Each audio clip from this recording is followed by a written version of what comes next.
Hi everyone. So this is an immediate follow-up to the previous video, which is about three-dimensional coordinate systems, and now we're going to be talking about vectors. So in a meaningful way, there's not actually a lot of difference between the idea of a vector and the idea of a point. The easiest way to think about vectors is that, well, points are located in space. A vector is supposed to be what's called translation invariant.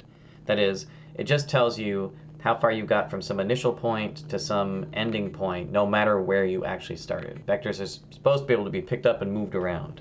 Okay. The easiest way to think about what a vector is an arrow.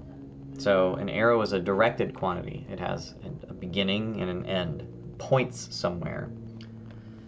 So a vector, the easiest way to start with the idea of a vector is to think, if you have a couple of points, say x1, y1, z1 in R3, and x2, y2, z2, then the vector that connects these 2 points is called a displacement vector, and it looks like this. So this is called a displacement vector.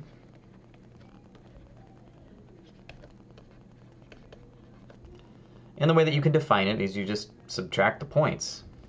So the definition of this vector, v, now the book uses this angle bracket notation, which I don't really like, but we're going to keep doing it the way the book does it. So that vector v is defined to be how far you moved in the x direction, how far you moved in the y direction, how far you moved in the z direction. That's why it's a displacement. This is how far in the x direction you went. This is how far you went in the y direction. And this is how far you went in the z direction. Okay. So there's a graphical way, a geometric way of thinking about how vectors can be combined into new vectors. So you can imagine that if you had a vector u, say u looked like this, and you had a vector v, say v looks like this, then you can imagine how to build the vector u plus v by putting v at the end of u and then connecting the beginning of u with the end of v. So what do I mean by that? Well, u plus v should do u first, and then it should do v. And so the way we define what it means to be u plus v is we look at this vector, u plus v. Another name for u plus v is called the resolvent vector.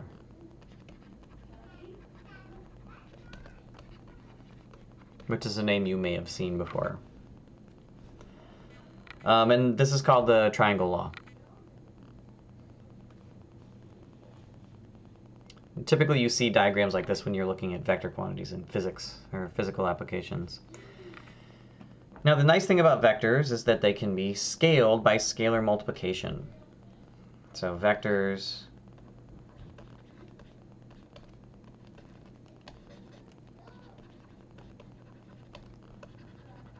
have a scalar multiplication.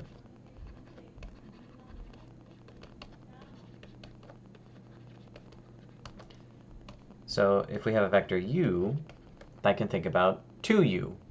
And what 2u does is it just takes u and puts 2 copies of it in a row. So this is the vector 2u. And you could really think about it as a u and then another u. Or we could think about minus u. And what minus u does is it takes u and flips it around backwards. Or we could think about minus 2u, which takes 2 backwards copies of u and flips them around like that. So positive scalars multiply a vector and make it longer or shorter, but in the same direction. Negative scalars multiply a vector and flip them around backwards. And of course what that means is that because there's really no such thing as subtraction, there's just addition of negative things, is that there's a notion of subtraction associated with vectors as well. So vector subtraction.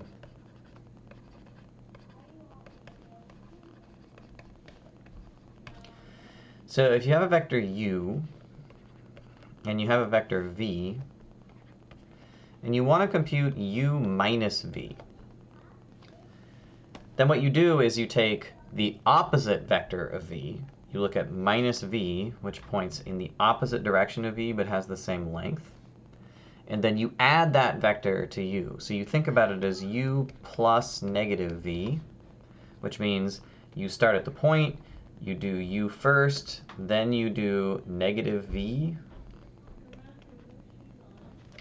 And the resulting vector, this vector right here, this is u minus v. So it's the same sort of diagram that you have for vector addition, but you flip the second vector first and then add. So that's vector differences. Now, a really common way to think about vectors is in terms of their components.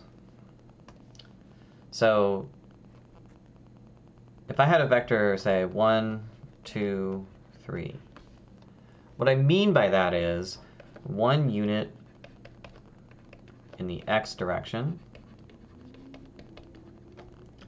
2 units in the y direction, and 3 units in the z direction. But there's another way of recording movement in the x direction, movement in the y direction, and movement in the z direction, which is in terms of unit vectors in those directions. So if we have an x, y, z plane, I can think about making a little tiny vector of length 1 in the x direction, and that's called I. And there's a little tiny vector that points in the y direction called j. And there's a little tiny vector that points in the z direction called k, and they're length 1. So if I want to move 1 unit in the x direction, I could instead think about doing 1 times the vector I, because I is in the x direction and has length 1. If I want to move 2 units in the y direction, well, I could think 2 copies of the vector j, because the vector j corresponds to 1 unit of motion in the y direction. And if I want to go 3 units in the z direction, I can think about 3 multiplied by the vector k. Because k is a unit that's 1 unit long, k is a vector that's 1 unit long in the z direction. And so another way of writing the vector 1, 2, 3 in terms of components is 1i plus 2j plus 3k. So this is called the component form.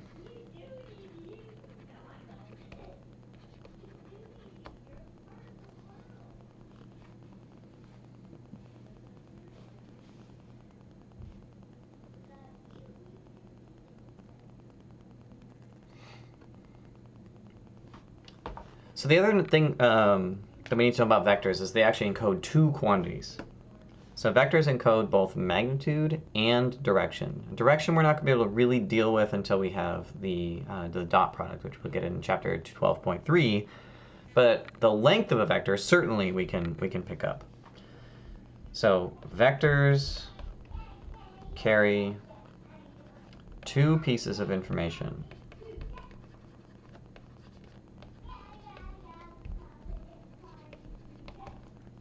Direction and length. And the fancy word for length of a vector is magnitude. And the magnitude of a vector is just essentially its distance from the origin. So you think about taking the vector, sliding it to the origin, and then computing the distance formula.